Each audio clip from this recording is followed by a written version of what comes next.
Hai semuanya, pernah nggak sih kalian dengar istilah fetish? Mungkin sebagian besar dari kita mikirnya fetish itu cuma hal-hal aneh atau sesuatu yang nggak biasa banget. Tapi sebenarnya fetish itu lebih kompleks dan menarik kalau kita coba lihat dari sisi psikologinya. Nah, kali ini saya pengen ajak kalian ngobrol santai soal psikologi di balik fetish yang nggak umum.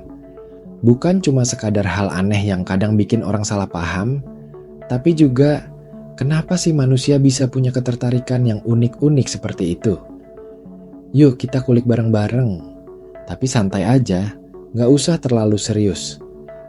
Sebelum kita mulai, saya mau jelasin dulu ya, fetish itu apa sih sebenarnya? Jadi, secara sederhana, fetish itu adalah suatu ketertarikan seksual yang kuat terhadap sesuatu yang biasanya bukan bagian dari tubuh manusia, atau bisa juga pada situasi dan objek tertentu yang bikin seseorang merasa tertarik secara seksual. Nah, fetish ini bukan sesuatu yang cuma muncul begitu saja, tanpa alasan. Ada banyak teori psikologis yang mencoba memahami kenapa seseorang bisa punya fetish yang berbeda dari kebanyakan orang. Misalnya, ada yang tertarik banget sama sesuatu yang terkesan gak biasa, kayak misalnya fetish pada sepatu atau suara tertentu, bahkan sampai benda-benda yang mungkin dianggap aneh di mata orang lain. Nah, kenapa bisa begitu? Ada beberapa hal yang mempengaruhi. Salah satunya adalah pengalaman masa kecil, atau hal-hal yang tidak sadar pernah kita alami, tapi meninggalkan kesan kuat di otak bawah sadar kita. Kadang, fetish ini bisa muncul dari asosiasi yang terjadi waktu kita masih kecil. Misalnya pernah merasa nyaman atau aman dengan sesuatu yang sekarang jadi pemicu ketertarikan seksual. Misalnya nih, seseorang yang merasa tenang dengan bau tertentu atau bentuk benda tertentu. Lalu lambat, laun otaknya menghubungkan perasaan nyaman itu dengan rangsangan seksual. Jadi ini bukan sesuatu yang sengaja dibuat, tapi lebih ke pola asosiasi yang terbentuk secara tidak sadar. Kalau kita pakai logika, sebenarnya fetish ini mirip kayak kebiasaan lain yang kita bangun. Contohnya, kalau kalian suka banget sama makanan tertentu karena pernah makan saat senang, maka otak kita akan mengingat makanan itu sebagai sesuatu yang bikin kita happy. Nah, fetish juga begitu. Cuman objek atau hal yang disukai itu berkaitan dengan seksualitas dan gairah. Tapi, menariknya, fetish tidak selalu negatif atau aneh. Banyak orang yang menjalani fetish mereka dengan cara yang sehat, nggak sampai merugikan diri sendiri atau orang lain. Fetish sebenarnya bisa jadi bagian dari ekspresi diri yang unik dan nggak perlu ditakuti atau dianggap aneh banget selama dilakukan dengan persetujuan dan aman. Nah, kenapa ada fetish yang tidak umum? Karena manusia itu berbeda-beda, kan? Nggak ada dua orang yang persis sama pola pikir dan pengalaman hidupnya. Jadi wajar kalau fetish yang muncul pun beragam, bahkan kadang jauh dari bayangan umum orang-orang. Contohnya, fetish terhadap sesuatu yang mungkin bagi orang lain biasa aja, tapi buat seseorang bisa jadi pemicu gairah yang kuat. Ini yang bikin fetish jadi sesuatu yang sangat personal. Kalau kalian mikir, ini kok aneh ya, kenapa orang bisa suka hal-hal kayak gitu? Coba deh pikir lagi. Otak kita itu kerja dengan asosiasi, dengan perasaan, dengan pengalaman. Kita bisa punya kecenderungan untuk mengaitkan sesuatu yang awalnya nggak ada hubungannya dengan seks menjadi sesuatu yang sangat menarik secara seksual. Ini bukan cuma soal logika biasa, tapi juga soal cara kerja emosi dan ingatan yang kompleks. Nah, dalam psikologi, ada juga yang namanya teori belajar atau conditioning. Ini intinya mirip kayak contoh makanan tadi, di mana otak kita belajar mengaitkan suatu hal dengan rasa senang atau rangsangan. Kalau hal itu berulang, maka kebiasaan atau fetish itu semakin kuat. Kadang fetish yang tidak umum muncul karena kondisi yang unik di masa lalu, seseorang yang nggak dialami oleh orang lain. Yang bikin fetish ini jadi menarik adalah, kadang fetish itu juga bikin orang merasa punya kontrol atas rasa cemas atau stres mereka. Dengan fetish, mereka bisa merasakan sesuatu yang membuat mereka merasa aman, nyaman, atau bahkan merasa spesial. Jadi fetish bisa jadi semacam mekanisme coping untuk mengatasi tekanan hidup atau rasa tidak nyaman di sekitar mereka. Tapi, kalian juga harus tahu, ada batasan-batasan yang perlu dijaga. Fetish yang sehat adalah fetish yang enggak sampai merugikan diri sendiri atau orang lain. Misalnya, kalau fetish itu membuat seseorang jadi terisolasi dari dunia sosial, atau membuat dia nggak bisa menjalani hubungan yang sehat, ya itu yang perlu diperhatikan.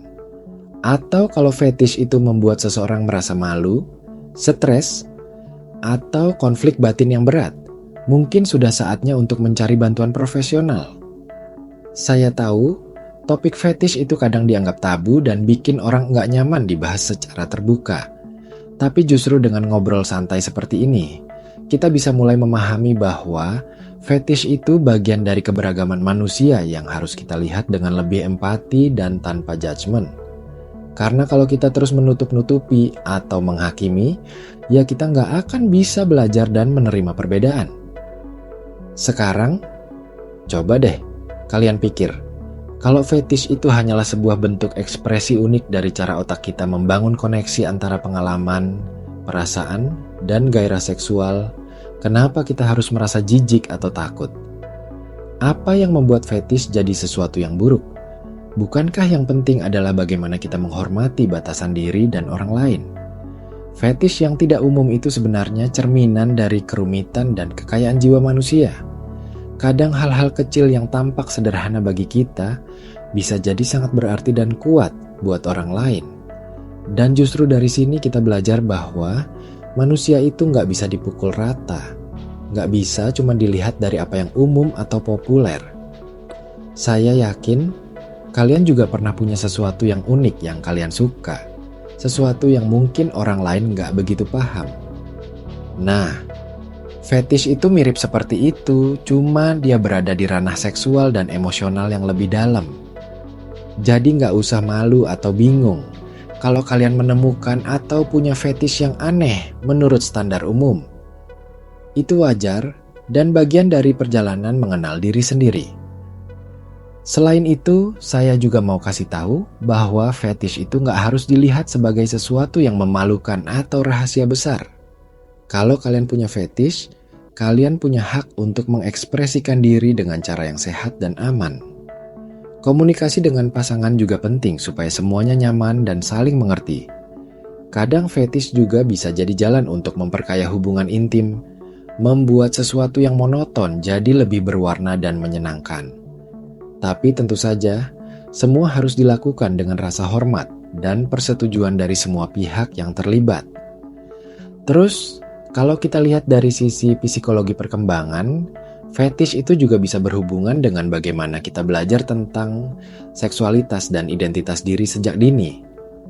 Pengalaman-pengalaman masa kecil, budaya, lingkungan, bahkan cara kita berinteraksi dengan orang lain bisa mempengaruhi apa yang kita sukai atau tidak sukai.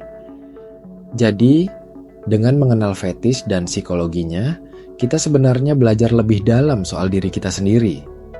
Apa yang kita rasa, apa yang kita inginkan, dan bagaimana kita bisa mengekspresikan itu dengan cara yang sehat. Karena sejatinya, seksualitas adalah bagian dari diri kita yang kompleks dan harus diterima tanpa rasa malu atau rasa bersalah. Kalian tahu, seringkali kita terjebak dalam pola pikir bahwa apa yang berbeda itu salah atau aneh. Tapi justru dengan melihat perbedaan fetish ini, kita diingatkan bahwa manusia itu penuh warna dan kompleks. Dan itulah yang membuat hidup ini menarik. Saya ingin kalian mikir lagi, pernahkah kalian menilai seseorang hanya dari apa yang mereka sukai secara seksual? Atau pernahkah kalian merasa takut mengungkapkan diri karena takut dianggap aneh? Nah, ini saatnya untuk mulai membuka pikiran dan hati bahwa setiap orang punya cerita dan cara mereka sendiri dalam mengekspresikan diri. Jangan lupa juga, kalau fetish itu bukan sesuatu yang harus dikejar atau dipaksakan. Dia datang alami dan unik. Kalau kalian merasa fetish, kalian bikin hidup lebih bahagia dan gak merugikan orang lain, itu bagus. Tapi kalau fetish itu bikin kalian stres atau konflik, Jangan ragu untuk mencari bantuan dari profesional yang bisa membantu memahami dan menanganinya. Pokoknya, yang saya mau sampaikan adalah fetish itu bukan hal yang harus dihindari atau ditakuti. Dia bagian dari diri kita yang unik dan menarik untuk dipelajari.